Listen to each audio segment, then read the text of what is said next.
কয়েকদিন ধরেই একটা নিউজ দেখছি প্রায় যে একটি ওষুধ কোম্পানি বাংলাদেশের শুধুমাত্র ১,০০০ কোটি টাকার গত এক বছরে গ্যাস্ট্রিকের ঔষধ বিক্রি করেছে। অর্থনৈতিক দিক দিয়ে এটা খুবই ভালো একটা ব্যাপার। একটা ওষুধে ১,০০০ কোটি টাকা বিক্রি করেছে।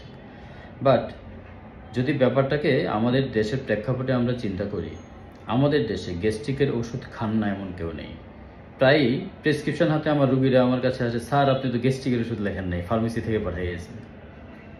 ওনাদেরকে অনেক বুঝে শুনে আমার আবার পাঠাইতে হয় যে আপনার গ্যাস্ট্রিকের ওষুধের প্রয়োজন নেই, প্রয়োজন ছাড়া এটা দেওয়া যায় না।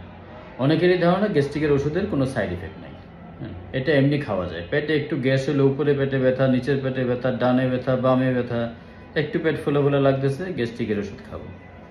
অনেকের কিচ্ছু নাই। আমি অনেক রোগী পেয়েছি যাদের কোনো সমস্যা নাই, কিন্তু গ্যাস্ট্রিকের ওষুধ উনি বছরের পর বছর খাচ্ছেন। কি কি ইফেক্ট হতে পারে জানেন? এই গ্যাস্ট্রিকের ওষুধ যদি লং টার্ম আপনি কোনো কারণ ছাড়া খান, তাহলে এই গ্যাস্ট্রিকের ওষুধ পেটের অ্যাসিডিটি তো কমে যায়। অ্যাসিডিটি কমে যায়, তার জন্য ভিটামিন B12 একটা খুব গুরুত্বপূর্ণ একটি ভিটামিন। এই ভিটামিনের যে অ্যাবজর্পশন বলি আমরা, এই ভিটামিনের অ্যাবজর্পশন কমে যাবে, আপনার শরীরে এই ভিটামিনের ঘাটতি দেখা দেবে। ক্যালসিয়াম, ম্যাগনেসিয়াম খুব গুরুত্বপূর্ণ দুটো খনিজ, যেটা আমাদের শরীরে হাড় গঠনে কাজে লাগে। এই বোনসের গঠন, আমাদের যে বোনস শক্তিশালী হয় এইসব কারণে এই জিনিসগুলো অ্যাবজর্পশন হতে পারছে না। না হতে পারলে কি হবে? আপনার এগুলোর অভাব হবে।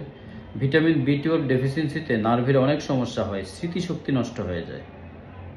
স্মৃতিশক্তি মানে অল্প বয়সে স্মৃতিশক্তি নষ্ট হয়ে যাবে এবং রক্তশূন্যতা দেখা দেয়। ক্যালসিয়াম, ম্যাগনেসিয়ামের অভাব হলে হাড় ক্ষয় বাড়ে। দেখা যাবে আপনি খাট থেকে জাস্ট একটু পড়লেন, আপনার হাড় ভেঙে গেছে। এই সমস্যাগুলো দেখা দিবে। তারপর কিডনির সমস্যা হতে পারে। দীর্ঘদিন যদি কেউ গ্যাস্ট্রিকের ওষুধ খান, আপনার কিন্তু কিডনির সমস্যা দেখা দিতে পারে। কাজেই প্রয়োজন ছাড়া কখনো গ্যাস্ট্রিকের ওষুধ খাবেন না। কেন আমাদের এত গ্যাস্ট্রিকের ওষুধ খেতে হয় সেটা নিয়ে আমি পরের আরেকটা ভিডিওতে আপনাদেরকে বলবো। শুধু এটুকুই আজকে মাথায় রাখেন যে প্রয়োজন ছাড়া গ্যাস্ট্রিকের ওষুধ খাওয়া যাবে না। আল্লাহ হাফেজ।